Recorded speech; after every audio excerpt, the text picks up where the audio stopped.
Sego, welcome back to Holistic Wellness with Michelle, the space where when we share our knowledge together, our wisdom arises. Now, here's a little tidbit about myself that many of you might not know. I really love arts and crafts. You might have already started to guess that with the creation and use of props for our talks so far. Again, this is just the basic medicine wheel premise, but using them to engage us in our conversation. Now, I've made a prop for today, but I'll get to that in a second. I'm loving the use of these props and the creation of these props in our conversations. What I'm really hoping for or aiming to do is that they become cues for us, to have us stop and think about taking care of our rooms each day. If you remember, just to open a window even and let the air through. I'm really hoping that they will be a means for us to remember to come back to the holistic. Now, today's conversation is a topic I love to talk about, a topic I love to explore and engage in, and that's communication skills.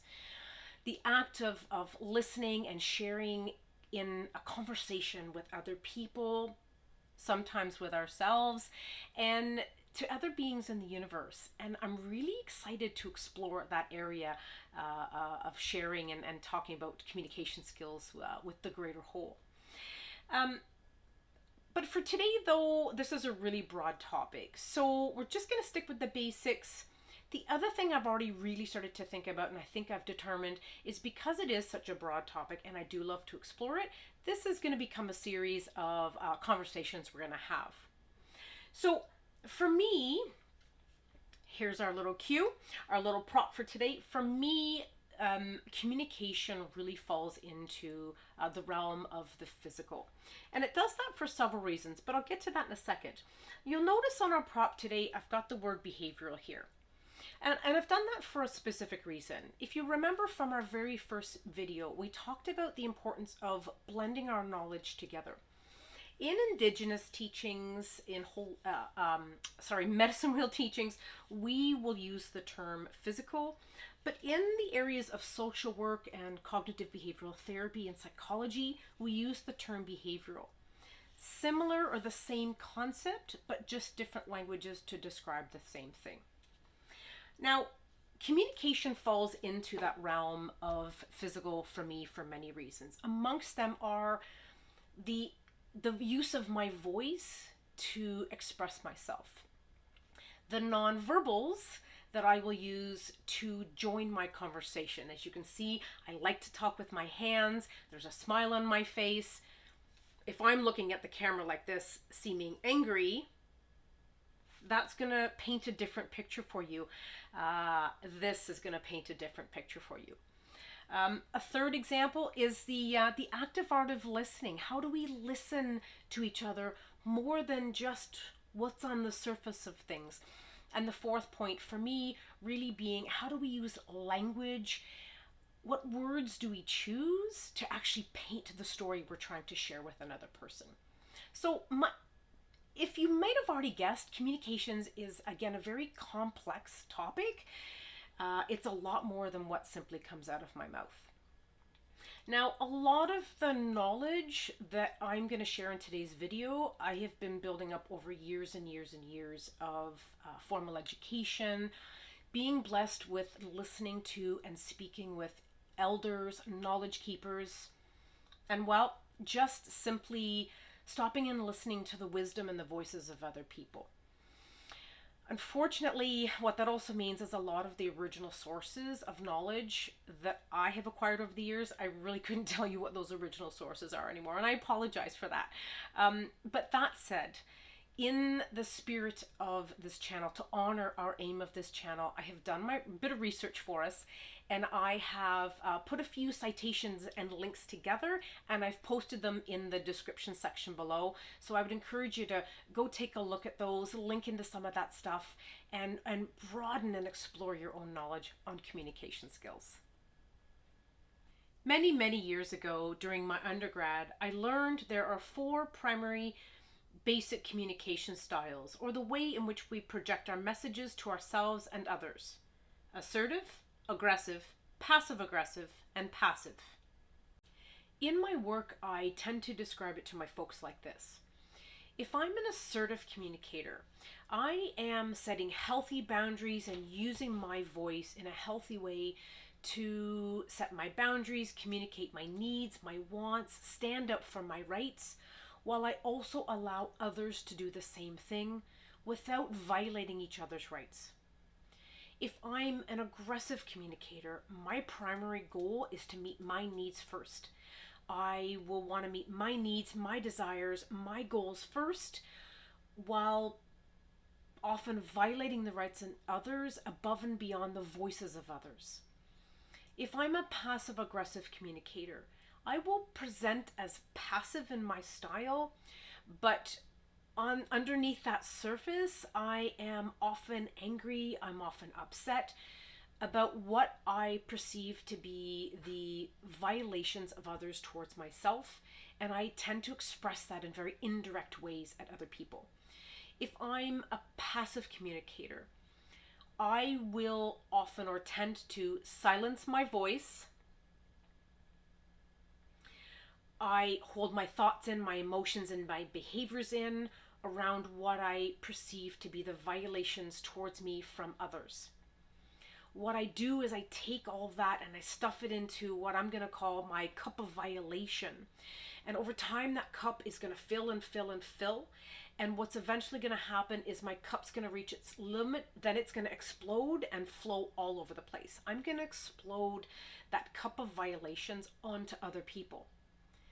Unfortunately, what that does for me, if I'm a passive communicator, is it leaves me feeling guilty and regretful for that behavior. And so then what I try to do is I try to run around and grab all that cup of violation stuff back up, and I try to pull it all back into myself and stuff it back down in my cup. Then I go back to silencing my voice and being passive in presentation. Also in school, I learned there are two primary ways we humans tend to listen: to either understand or to respond. When I'm listening to simply respond to you, what's happening is that when you're busy talking, I'm often in my head formulating and thinking about what I'm going to say next. What is my response going to be? And I'm typically doing that while narrowing down on one or two points you've said, as opposed to listening to the whole picture. I might be so eager to get my point out that I will interrupt you. I will talk over top of you. I will even sometimes get aggressive with you to get my point across. When I'm busy doing that, I am not being an active listener and communicator. What I'm also not doing is getting the full picture of the situation or the experience that we are in, and I'm limiting my capacity and my power and my ability to help myself, support others, and maybe help ourselves to make healthy change in our communication styles. To me, listening to respond is a lot like simply looking at the cover of the book and saying, maybe that's not a good book. When I'm listening to understand, very different ballpark. While you're busy talking, I'm sitting back with a clear, open mind, listening and focusing on the words that you're saying to me. What I'm also trying to do is I'm trying to get kind of underneath the surface of the words you're saying to me to see if there's something else that you're trying to say under the surface that also might be important in our conversation. Then I might take a pause and step back before I actually say something to you. I gather my thoughts, I gather my points, and when I express them to you, I tend to do so with genuineness and empathy and respect. Listening to understand for me is much like taking that book, opening the pages, and actually reading what's inside so I get a bigger and better picture of what the book is trying to teach me. Communication between us is a two-way street. It's this back and forth dance of sharing and conversation, a giving and taking relationship, if you will. It's not supposed to be a competition, and I often tend to observe that that's what our communication between each other has become. Now, none of us is perfect. And the truth is, at everyone at some point in their lives have engaged in listening to respond. I think the real question in front of us in this moment is this: can we and do we want to learn to listen differently? Learning to listen differently is really hard. Our old ways are very habitual. Learning to listen to understand will take a multitude of things. For example, it will take our awareness, our awakening, our mindfulness, and our courage to take a look at how we communicate with each other and try to shift and make healthy change. It often means sitting back and hearing another person's point and respecting the right to say that point, even if you don't agree with that point. A third piece might be that we simply sit back and embrace the silence without responding at all. Learning to listen to understand is really hard because our old ways of responding are very habitual. These are things and behaviors and ways of being we have cultivated over periods of time, long periods of time, often for many of us. But let's be mindful here. We're not born competing with each other in communication. Again, these are habits that we've cultivated and learned over time. And one of the most incredible things about things that we've learned, if they're learned practices, then we can learn to unlearn them and learn healthier ways of being. Takes a lot of courage, takes a lot of time and effort, takes practice, but we can learn to talk with, not at, each other in a different, holistic, and wiser way. Reflect on the knowledge in this video and think about your communication and listening style. Then maybe explore some of these questions and share your thoughts in the comment section below. Are you typically an assertive communicator and listener? If your style is more aggressive, passive-aggressive, or passive, how might you begin changing this? If need be, are there resources in your community that can help you shift? If you listen to respond, what might it look like if you changed how you listen? How might your relationships change? What does listening to understand mean to you? Now, as we come to the end and wrap up this video, I'd like to take a second and bring us back to and connect us to our very first video.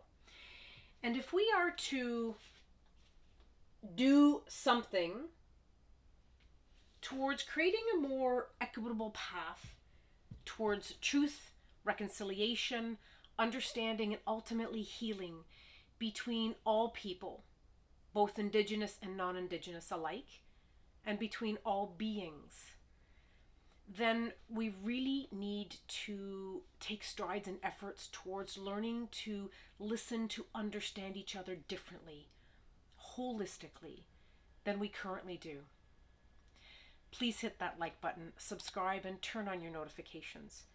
As I said before, I really love this topic of communication and listening skills. I'd really love to engage in conversation with you. So please take a few minutes, gather your thoughts, and put a comment in our comment section below. Share your knowledge, share your wisdom, start conversation with each other. Let's take our knowledge on this area and let's blend that information and create wise communication skills with each other.